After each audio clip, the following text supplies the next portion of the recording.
Namaste. So, if you've been anywhere around the internet, on any social media, or in television, or radio, or newspaper, you know that my quiet state of Indiana has made the news locally, regionally, nationally, internationally. So, our governor signed a bill that is to restore our religious freedoms, protect our religious freedoms, actually. And that sounds really good, but there are plenty of people who read it as a law that allows for personal discrimination when people disagree.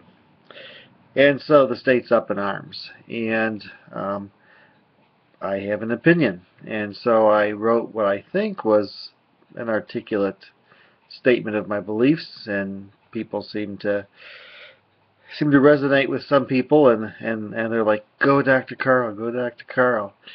And then a person who I greatly admire wrote a piece that, lo and behold, was the opposite side of what I believe. And the easiest thing for me to do would have been to say, "Oh, shut up," or "I thought you were intelligent. I must have been wrong." Or I'd agree with you, but then we'd both be wrong. And I didn't do any of that, but that wasn't easy. But I didn't do it because I know this person is smart, well thought out, not rash.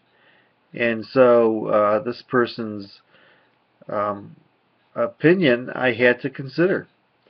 And that really is, for me, kind of what this whole weekend's been about, besides whether or not it's about discrimination or not.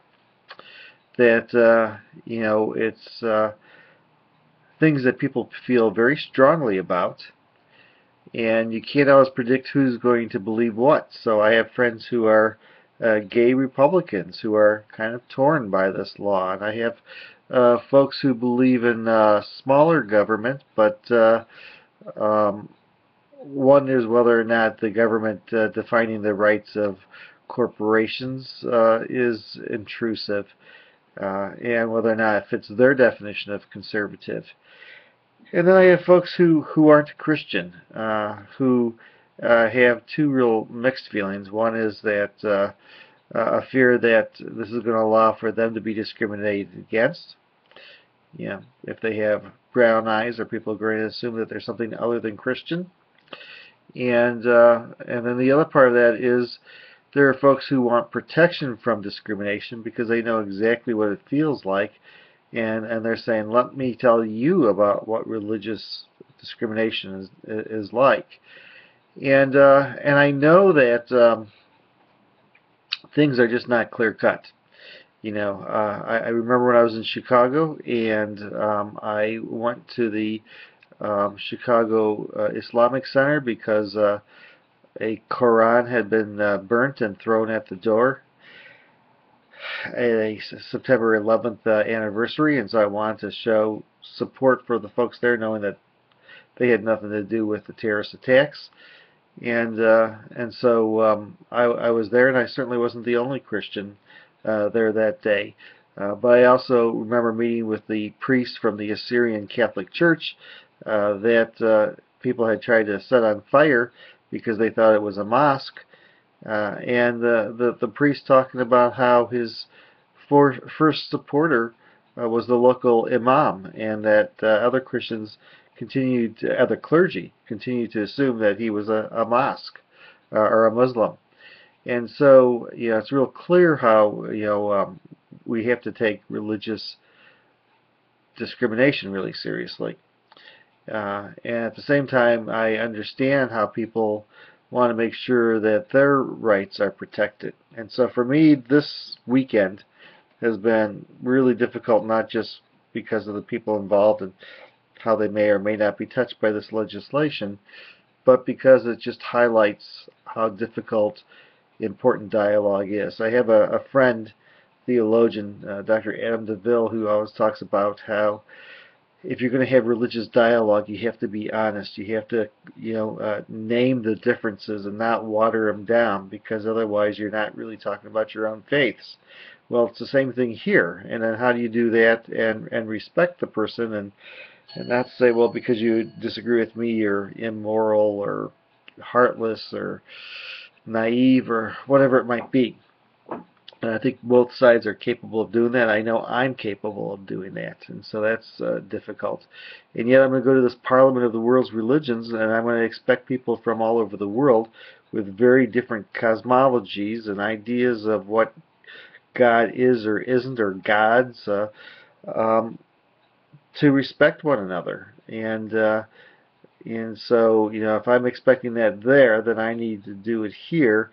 And it's difficult because things in Indiana right now are really heated. And as it involves people's jobs and income coming into the state and boycotts, it's getting harder and harder, and people are doing a lot of blaming. And so it's difficult. At the same time, I was at a protest this weekend, and there was a different protest across the street.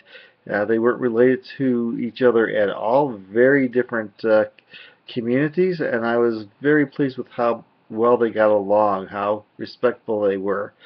And again, I've been to enough marches and rallies in Fort Wayne that I know that the police here have, every time I've been out there, they've been extremely supportive, respectful, concerned about our safety and the safety of the neighborhood. And the city government has made it easy for people to practice their rights to express themselves. And so, difficult time here in Fort Wayne and in Indiana, and and in being the spotlight. I have a friend who I suspect is very much against the law, but at the same time very offended that everybody assumes that it represents all Hoosiers.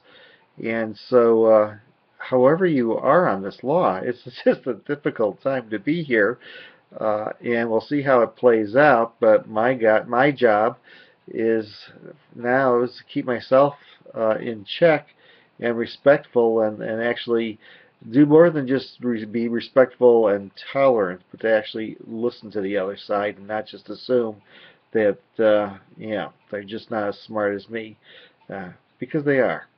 So anyway, so that's it. Just kind of for me, it's dialogue and action. And can I walk the walk and not just talk the talk? And so we will see. So take care. From the state that's learning all about how hard tolerance is, but how important it is. Take care. Peace and all good. Bye.